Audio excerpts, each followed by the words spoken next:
Hello, welcome to the Sheffield Documentary Festival, probably the best documentary festival in the world, and welcome to Working with Nat Geo. Hopefully we've got a bit of a treat for you this afternoon, because we've got three people who have probably forgotten more about National Geographic than most of the rest of us will ever know. And Nat Geo is a pretty cool organisation. It's been going for over 130 years, and it's been a force for good in the world. Educating, exciting and inspiring people. So let me introduce you to our amazing panel. I've got Simon Raikes, who's been a commissioning editor at Nat Geo since 2018, behind a string of hits from Drain the Oceans to Lost Cities to Narco Wars. I've got Carolyn Payne here, who I've worked with quite a bit. We're going to talk you through some of the stuff we've just been up to, but she's behind things like Dian Fossey, Secrets in the Mist, and Inside North Korea's Dynasty. And then we've got Traci Harris, who's basically kind of got a huge empire, from what I can tell. Looks after over 1,500 hours of content, commissions 200 hours of international stuff across the world. And we'll be giving you a kind of more global perspective, and is a real opportunity for a lot of documentary filmmakers out there. So welcome to you all. Thank you. Thanks, David. Hi, David. Thank you. It's called Working with Nat Geo, and I suppose when I think about working with Nat Geo, I think about this clip. So the rest of the clips you'll see today are from other people, but this is what goes through my mind, which I'm told is wrong. But this is what I think of when I think of working with Nat Geo. Holy shit. Ma!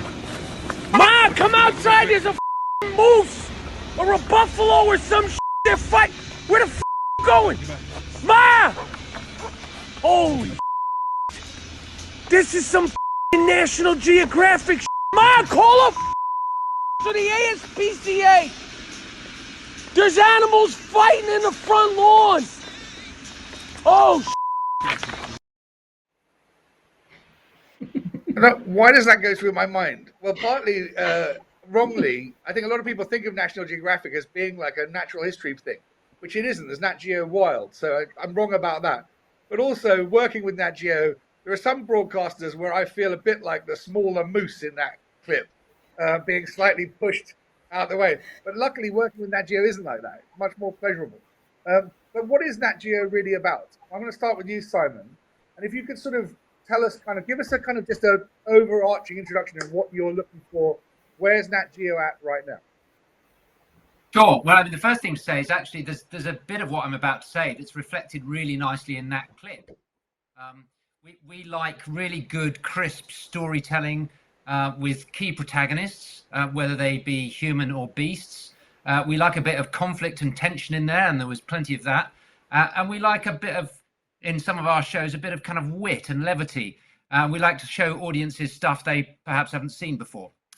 Anyway, that's the clip. On a more general level, I would say it's exciting times for Nat Geo. Like the rest of the production community, we've spent the last year struggling really to get shows back into the field in a COVID world and figure out how to do it. And that's been taking a lot of our time and energy. We've now managed to get 100% of the shows that we had on the slate in June last year into production or through production. So that feels very promising, and we're delighted about that. What that also means is that we're now able to return our gaze a bit more intensely back into commissioning and figuring out what's going to be in the schedules coming up. And there are great opportunities in the schedules with money to back slots from back end of next year onwards, and we're looking for those from right now. So what are you looking for to fill these slots? Because people have a wrong idea of what you're looking for, don't they? Yes. So people often think of us as a kind of factual, what I would call specialist factual channel, first and foremost. And of course, we have that in our DNA. That is laced through our heritage. But in the modern world, we actually think of ourselves much more as an entertainment-led channel, doing entertainment-led shows that are in a specialist factual context. So these are shows that should be a pleasure to watch rather than a duty to watch. So that's first and foremost. We want to attract an audience that wants to watch our shows because they want to be entertained, not watching our shows because it feels like a duty or homework. And then there's a premium, there's a kind of focused on adventure at the moment. Is that right? And what do you Yes. mean by adventure? Yeah. Well, that's a really good question. In a nutshell, what we mean by adventure is actually good old-fashioned storytelling. What we mean by adventure is exactly the same thing that the great old playwrights used to think of as great story. We like to take audiences to places that they haven't been before, they can't normally go to hidden worlds that previously haven't been seen. And we want to take them there with passionate protagonists who are on missions, clear missions, with quests, with clear targets, with a clear pass or fail at the end of every story. Okay, and we want to be seeing these people pushed outside their comfort zone. Yeah. Let's see a clip so Sorry, we can go on, get David. people's heads into kind of. Let's see a bit of a clip of your first clip of Lost Cities, just to give you a kind of sense of it.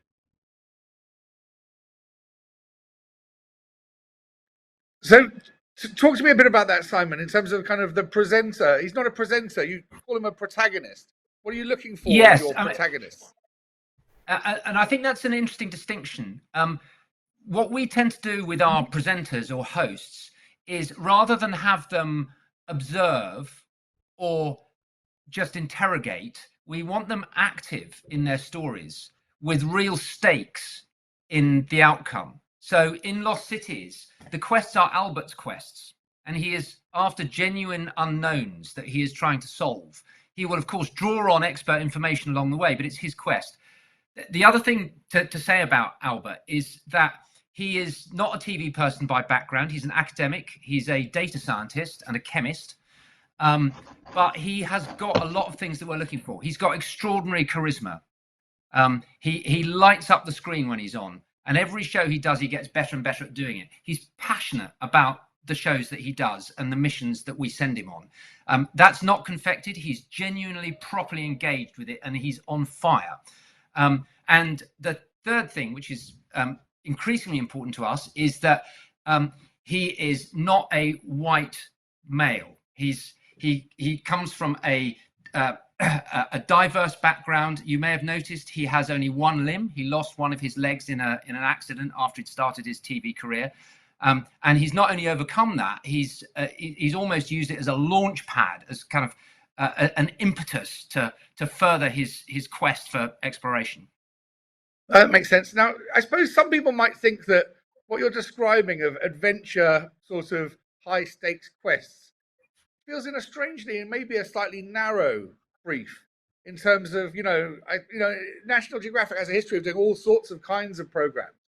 Has it become much narrower now, that you're only looking for adventure, only looking for factual entertainment adventure? Well, I'm actually about to make it even narrower before I broaden it out, in that not only are we looking for adventure, but we're specifically looking for returning franchises within adventure. So we're looking for shows that are returnable, repeatable, scalable. We're not looking for those lovely singles. We're not particularly looking for those kind of 3-packs. We want stuff that, in success, we can bring back to 10 to 20 episodes a year, year after year. So that sounds like a really, really small landing spot. But it needn't be. It sounds like giant commissions. Sounds absolutely. Well, it could be. In success, it could be. If you get it right, then you could be sitting on a big returning franchise year after year, and that is, that's dreamland. I know I've been on the other side of the fence as a producer. That really is, that's the top bell, and that's what we're offering.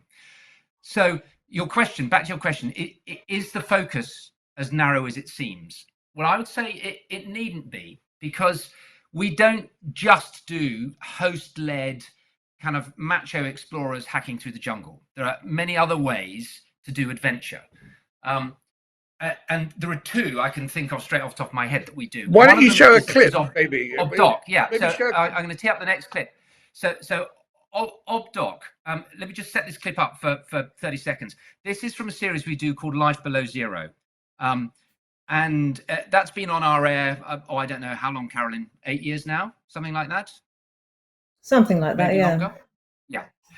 The clip you're about to see is from the very first season. It follows people who have thrown away the hamster wheel, leapt off the hamster wheel to live an off-grid life in one of the harshest environments in the world, which is northern Alaska. What you're about to see is one of the stars of the show called Sue Aitkins. She runs a camp in the very northern part of Alaska.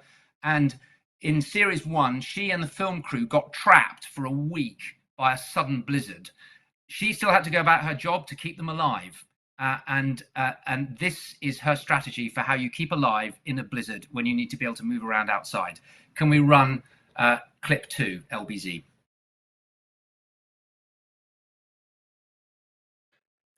Before I ask you a bit about that, just we should tell everyone that there's an opportunity to ask questions of our panel.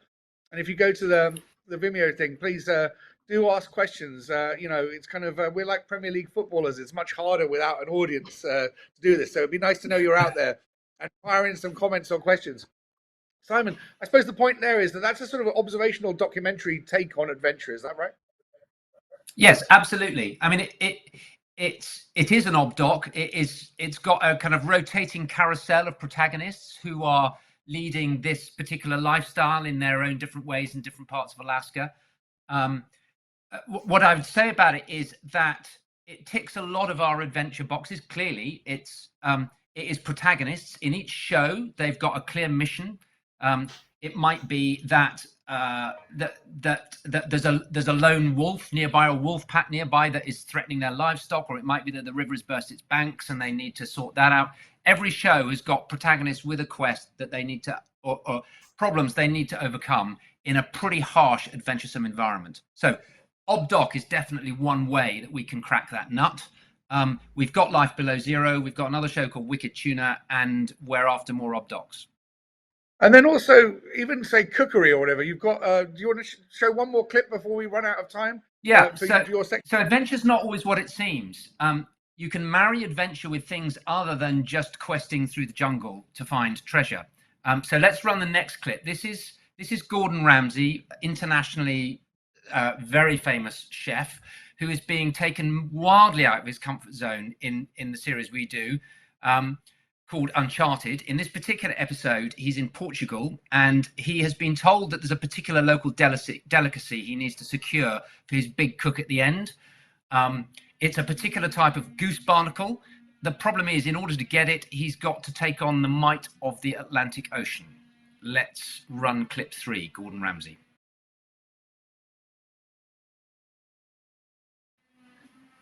Nice to see him doing that for real there. I remember there was absolutely, he does his own stunts.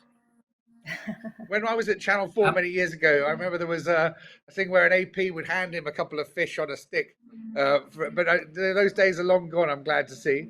What are we supposed to take from that before we move on to the next section? So I think that's just another way of thinking about adventure. It's just riffing on what I said earlier about adventure isn't necessarily kind of all about machetes.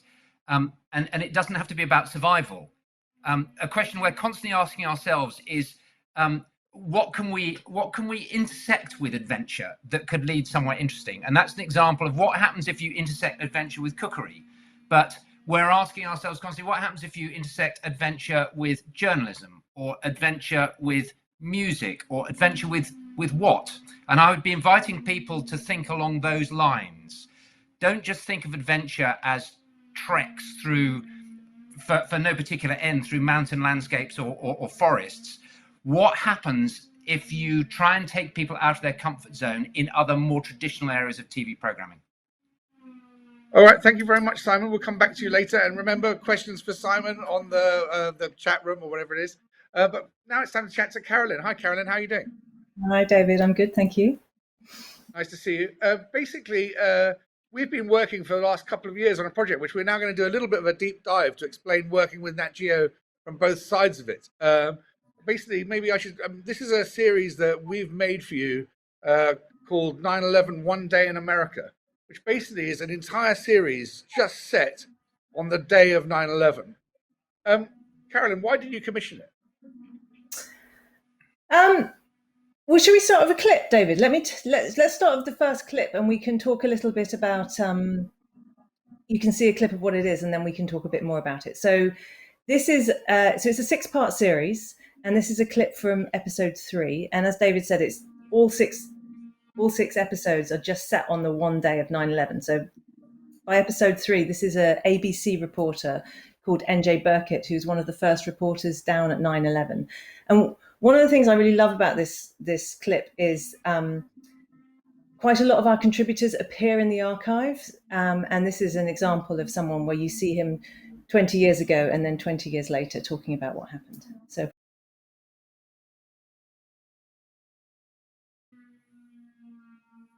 it's good clip that on it, if I say so myself. But tell me, go back to why you commissioned it. Why is this a kind of something that Nat Geo would be interested in? So I think one of the reasons we commissioned it was the ambition of the series. So it's a 7-hour series. It's just set on one day, and it's an incredible deep dive into that subject matter. And the ambition when we set out was to try and tell a definitive story of that day by taking such a sort of clear look at it.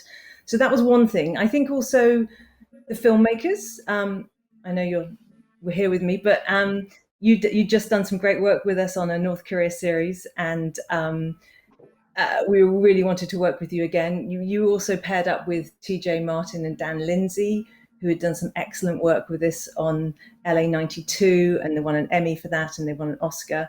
So I think it was the sort of the point of the show is to tell this story with no voiceover and no experts, and just tell it through the testimony of the people who were there. And that ambition of doing such a deep dive into this really popular story that we know resonates with our audience, I think that's why we commissioned it. Yeah, I mean, from my point of view, it's kind of really interesting to sort of explore almost human nature through the prism of this one day. And we've kind of spent years, as you say, finding all the people in the archive. And so when someone walks in front of a camera, you can sort of say, oh, well, that's Tony. And sort of, oh, my God, his story looks, it's almost like a big novel. But then what we're really interested in, like a novel, is sort of the human condition. And I suppose in documentaries, people sometimes kind of say, you know, sort of, anyone can talk a good game about who they are really and their morality or their personality. It's only when you're put under the most intense pressure that you really sort of find out about yourself and who you are. And I suppose these themes of like unbelievable altruism and heroism of ordinary people and the firefighters kind of emerges through it. So that was kind of what I was excited about. It came out of initially a conversation I had with Steve Humphreys, who's a consultant executive producer on it, and then had an amazing team. Anyway, I'm sort of rambling on. But in terms of the themes that emerged, I mean, it is interesting, isn't it, that almost each episode explores a slightly different theme a little bit. Yeah, one of the things that I thought was really important when we were working out the structure was to keep it hopeful. Because if you're not, obviously a lot of people died and there's lots of tragedy that happened that day. But we also centered it around having one amazing rescue story in every episode and dwelling on that positive story. But then also, as you said, like the heroism and the jaw-dropping amazing things that people did for complete strangers on that day is what I think stops it being a sad series and creates a hopeful series, because it creates so much hope in the human spirit. But talking about heroism, that sets up clip 2. So I pulled this clip from episode 6 because I thought it was the sort of most brilliant piece of example of heroism and bravery in the series. And I need to set it up a little bit so that you understand it. So it's the afternoon of 9/11 and both towers have collapsed and there's this sort of massive rubble pile. And obviously everyone's concerned about looking for survivors in this rubble pile, but there's also other buildings that are on fire and the rubble pile is dangerous. And so the fire department take all the firemen off the rubble pile because they're nervous that some people might, that the pile might collapse further and more people will get injured or die. But there are 2 people that are in our film who don't heed that warning. We've got an ex-Marine and an ex-paramedic, and because they don't work for the fire service, they don't listen to that and they carry on the pile looking for people. And they find a Port Authority police officer called Will Jimeno trapped under concrete at the bottom of a 50-foot burning hole. And they climb into this burning hole to try and save him. And it's a multi-hour ordeal. And that's where we pick up this story. So if we can show the heroism clip, please.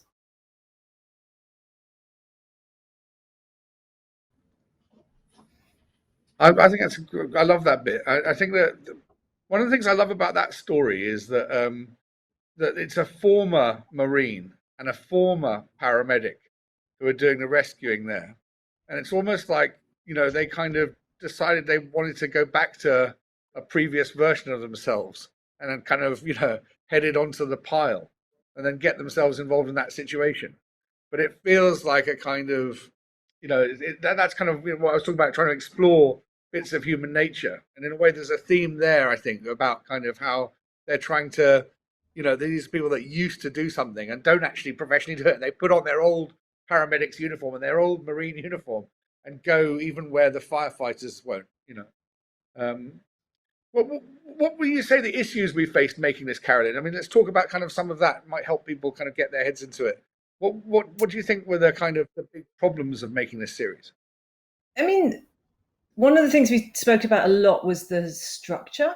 It's how to level up in every episode, because it's a 6-part series, and we didn't want to just divide the episodes up totally chronologically because we had to start and finish stories. But how do you stop it just being more 9/11 material? How do you sort of create an escalation across the series so that the stories feel like they're ramping up? I think that and how to talk about that to the audience at the top of the hour, so you feel like there's a more even a bigger purpose for this episode than the last episode. I mean, it's really interesting, talking to you and Hamish and TJ and Dan, the whole team, Daniel and Carolyn, about kind of how we did that, because individually the stories when we laid them out were amazing, but it did sometimes feel like, oh my god, this is just more another amazing 9/11 story. How do we choose exactly? How do you? I think we found the answer a bit in the day itself. That the first episode is very much no one knows anything about what's going on. They're making choices just in terms of there's a woman who's on fire next to me, and what should I do? But by the second episode, one tower's been hit, and now you're in another tower that's about to be hit, but you don't know that yet. But then you sort of realize that something's deeply wrong, and it's the stories of people kind of, helping their co-workers, saving complete strangers. Whereas as you go deeper into the series and you're in the sort of dust cloud after the towers have collapsed, people kind of know that it's been a terrorist attack. They have some idea of what's going on. And now they're looking on the whole for the people they love. And they're kind of, there's a whole different set of kind of moral equations going on. You have kind of paramedics looking for their partners or husbands looking for their wives in this dust cloud. And so each turn of the chronological wheel, even across a day, led to a different kind of set of moral dilemmas and sort of emotional stories. And I suppose that was kind of, I think, where we hopefully found the answer to what you were talking about there. There's a episode 3 I haven't mentioned, which is when suddenly the whole, America feels like it's under attack. And I'm going to pick you up here because there was an interview which I wasn't sure we needed, and you told me we had to do it. You told me about 7 times that we had to do this interview. It's probably why it's now a choice of the clip. But it is a brilliant interview. Do you want to set up this next interview and explain why you wanted to do it? I'm very glad we did. So this is from episode 3, and both towers have been hit and the Pentagon has been hit. And so now America is in no doubt that it's under attack. And the authorities realize there is one more plane in the air that is not responding. And they realize that another plane has been hijacked. And so, which is, we know, Flight 93. And so they scramble 2 fighter jets. And Heather Penny, who's in our clip, is the pilot of one of those fighter jets. It's quite a story, that, isn't it? We're getting some questions coming in. Thank you so much for your questions. Keep them coming. We'll do some of them at the end because I want to get to Traci soon. But we've got one 9/11 question, which is, can you talk through the journey from development to green light? Where did the idea come from? How was it greenlit? What was the development cash? What were the deliverables? Do you remember any of that, Carolyn? I do. I remember it well. It was about 3 years ago it all started. So the way it worked is you came up with the idea, you brought it in. We gave you a amount of development money, you cut a sizzle, you did an extended treatment, and then we greenlit it. I mean, that process took a few months, probably 4 or 5 months. That whole from first conversation to greenlight, probably about that long.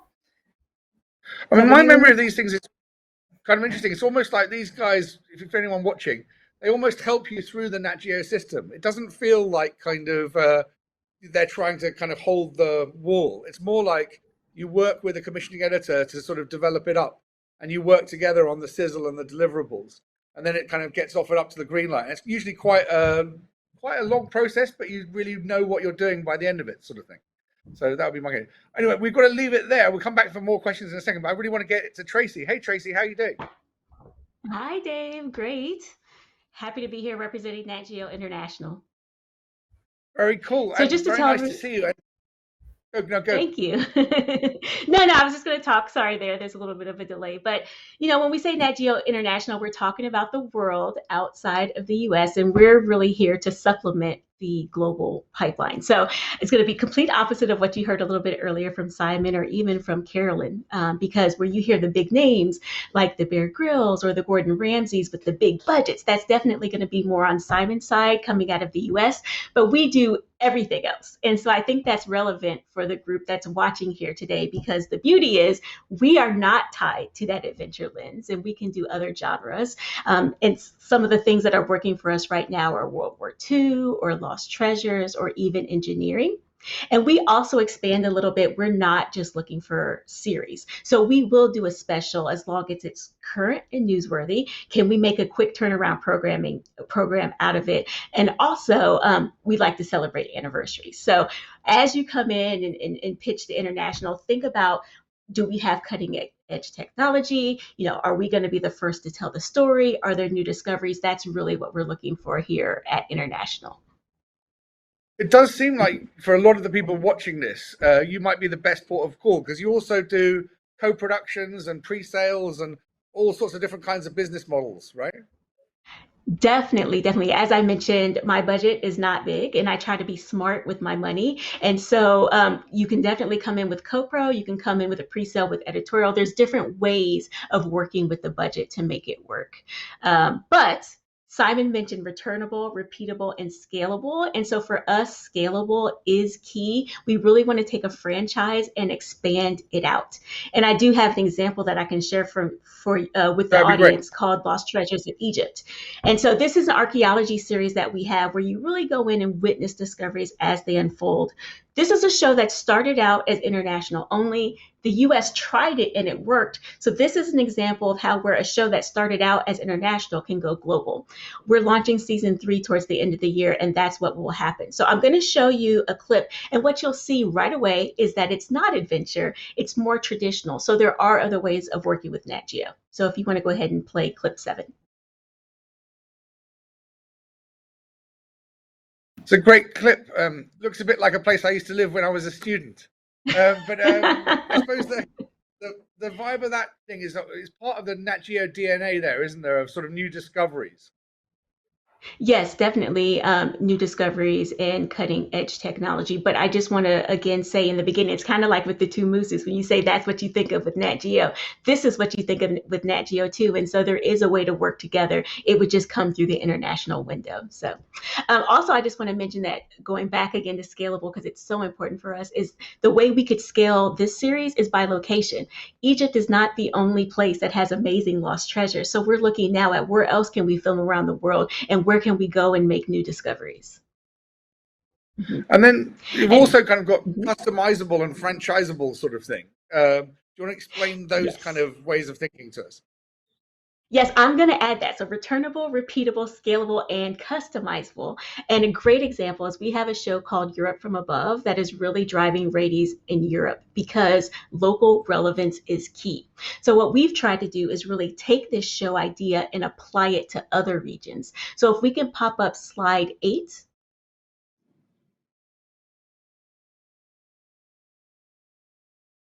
And applied it in other areas. So I'm sorry, can we go back just 1 second?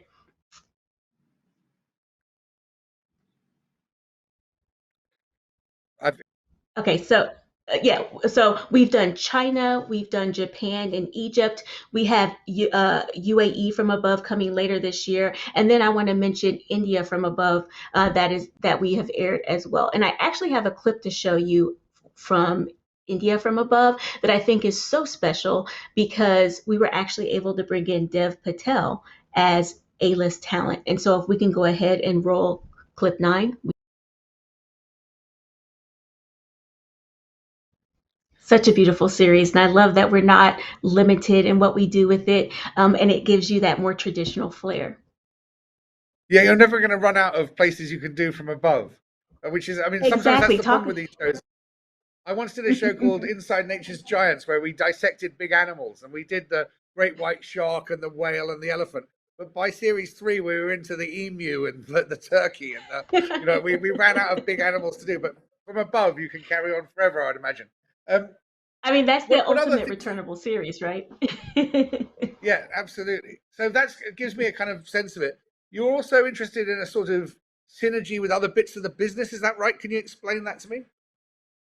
Yes, I mean, we're National Geographic, but you always have to keep in mind that we're part of Disney, which is a huge company. So as you develop your shows, think of how it could pair with other lines of business. Think about how it could align with other corporate properties. Like I'll give you a perfect example with From Above.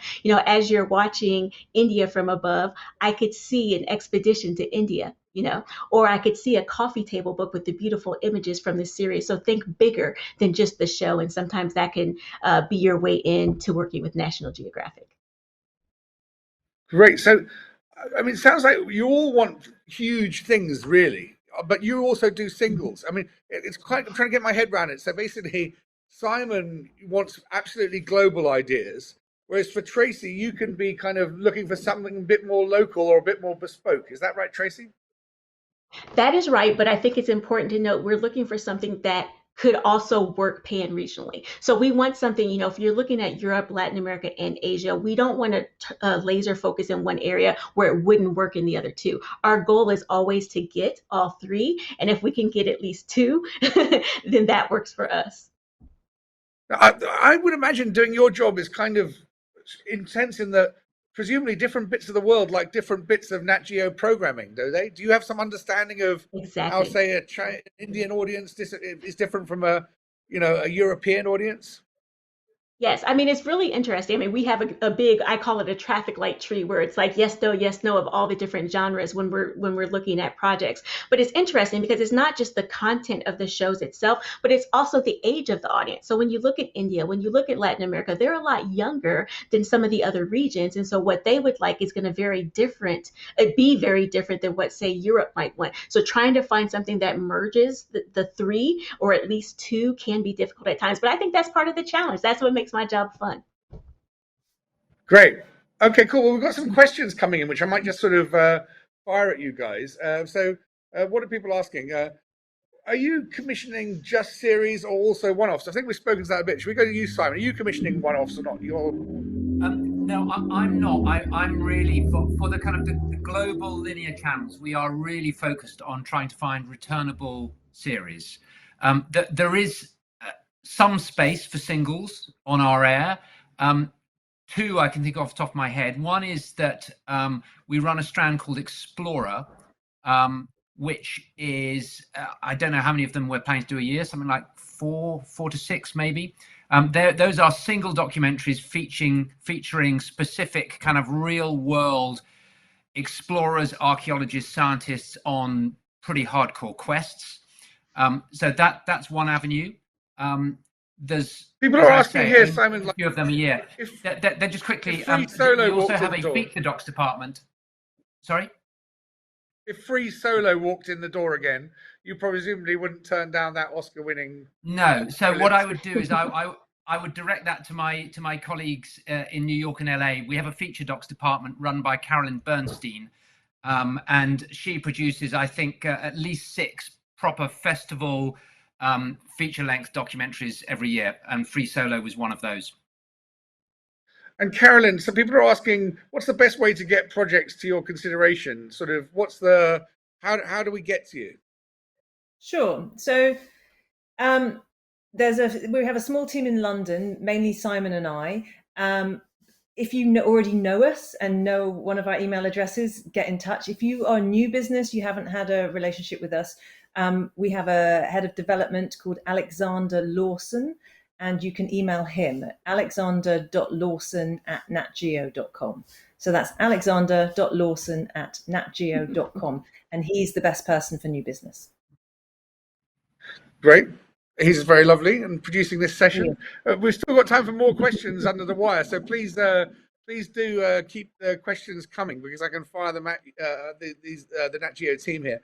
We've got a question here that says, as a young director and filmmaker, something I've found when looking to get a project made is that lots of organizations and funding bodies require a producer attached.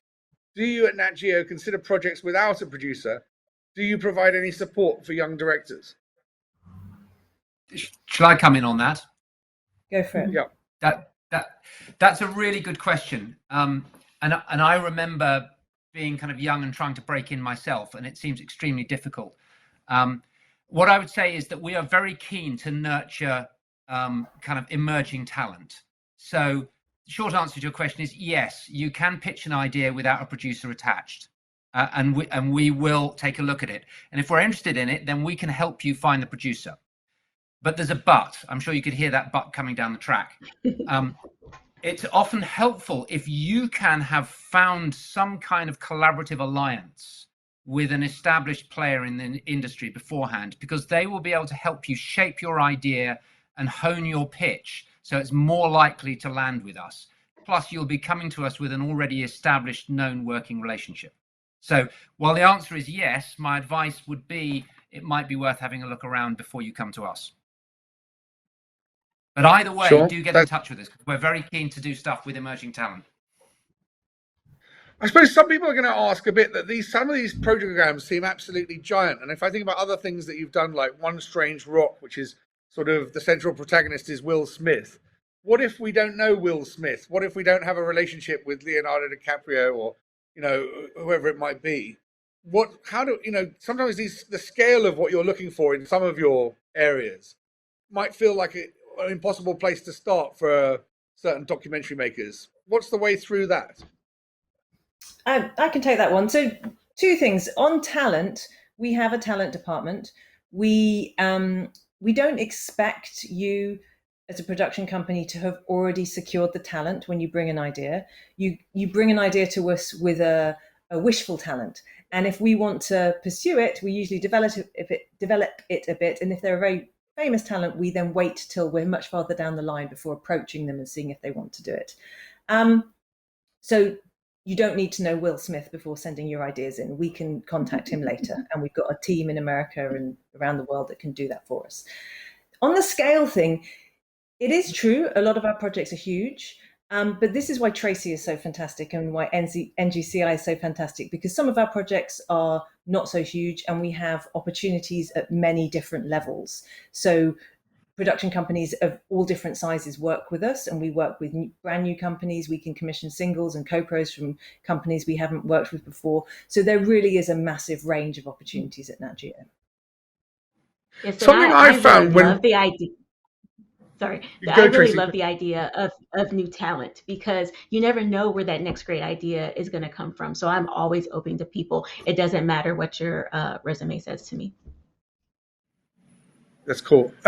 I suppose one thing working with you guys a bit, you often sort of talk about the kind of the yellow rectangle and whether an idea feels right inside the kind of the yellow rectangle of Nat Geo. Can you talk us through that? I think it'd be helpful for people to know when you sort of say, well, does this fit in that? What do you mean? What are the boundaries of that yellow rectangle in terms of ideas that either are a fit for the channel or not? I've got a kind of an instant answer to that, and it's something that I thought about quite long and hard when I first arrived here. Kind of what is distinctive about National Geographic? What does this being inside the yellow box really mean?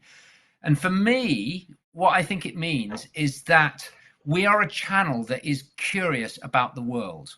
I think curiosity is the key thing to the yellow box, and in pursuit of answers to questions about the world, we will take the audience to places they wouldn't otherwise get to see or go to, but to which they might aspire.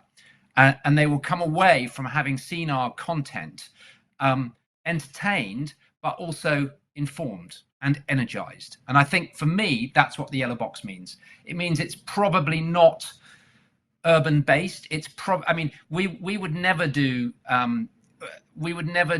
things like, I mean, a show David commissioned that's been very successful at Channel 4, Gogglebox. That's a terrifically entertaining show, and it's an absolute staple in my weekly viewing diet, and I'm gutted that the current series has come to an end. That is absolutely not us, however entertaining it is, because it's not painted on a kind of global on a global exploratory interrogative palette. And I'll just Carolyn. chime in. My shorthand, I agree with everything Simon says, but my shorthand is, can you imagine the subject of your proposal being in the magazine? You know, we all have an understanding of the magazine, and could you see a feature on it in the magazine? If the answer is no, then it probably isn't for us. And Traci, how do you think about it? I mean, it's this, I agree completely with both of them. It's exploration to me. I think about the explorers, the science, the ingenuity, as well as the curiosity and the brand overall. And I agree, you know, can it be the next cover? So it's interesting. It seems to me as well that if I just try and get my head around how it's changed in recent years, it's becoming ever more sort of combining that DNA with something really quite entertaining and sort of something that people really want to watch rather than kind of feel like they should. That's the direction of travel. I think that's absolutely spot on, and it's quite a hard trick to pull off. In that, this curiosity about the world, I think automatically, by default, will drag you in a kind of traditional factual, specialist factual direction. You know, what is it that makes flowers bloom? Why are mountains the way they are? What's the other side of that ravine? Are all kind of specialist factual questions. And the challenge is how you, I would in a sense say, don't start with your specialist factual kind of head on, but start with an entertainment. Well, it's interesting you say that, because we just had a question come in, Simon, saying, is there an interest in reality or competition style series in the vein of SAS or Race Across the World? That's a really, really good question, and chime in here, Carolyn, as well, because it's something that we talk about a lot. Yeah, we do. I would say yes, yes and no. In that, I think we're yes and looking no. for Does that new answer your genres. question? We refer to both of those a lot. What we're wrestling with is how you can achieve authenticity in a formatted show, and that's a challenge we haven't cracked yet. Reality means something else in America. It sort of means, you know, like housewives type, you know, Real Housewives of New York type shows. But we can definitely do observational documentary, so we can do real things in that sort of reality. I don't think we would do the sort of, I don't know, anything too formatted or too scripted. We wouldn't do, like a scripted reality show, anything like that we couldn't do. And we have been thinking about these competition shows at the moment, when we could do them perhaps in the future, but like we're having issues with how to keep it authentic. That's the situation. That's Well, where I think I think there's an interesting challenge. Sorry, just quickly. I think there is an interesting challenge, which is somewhere out there is a very lightly formatted idea that doesn't feel like a format when you watch it, but is, so that it will deliver the entertainment at a kind of regular cadence as desired. We haven't found it yet. There is one out there that fits inside the yellow box. Well, I think that you three have done a brilliant job of bringing our audience up to speed, because we've got them to a place where they're asking the most difficult question, where the answer is yes and no, and we haven't found it yet. So I think that's as much as we can tell them. There's nothing beyond that. So suffice for me to say, one last thing I must say is, I can't remember if we said that Daniel Bogado, the series director of 9/11, will be doing a Q&A. You can watch the 9/11 series episode 1 now on the link, but he'll be doing a Q&A on Sunday the 13th of June. Thanks to Alex for producing the session, and thanks to Simon Raikes, Carolyn Payne and Traci Harris. It's been a real pleasure. I'm enjoying working with Nat Geo. Thanks so much. Thanks, David. Thank you, Thank David. you.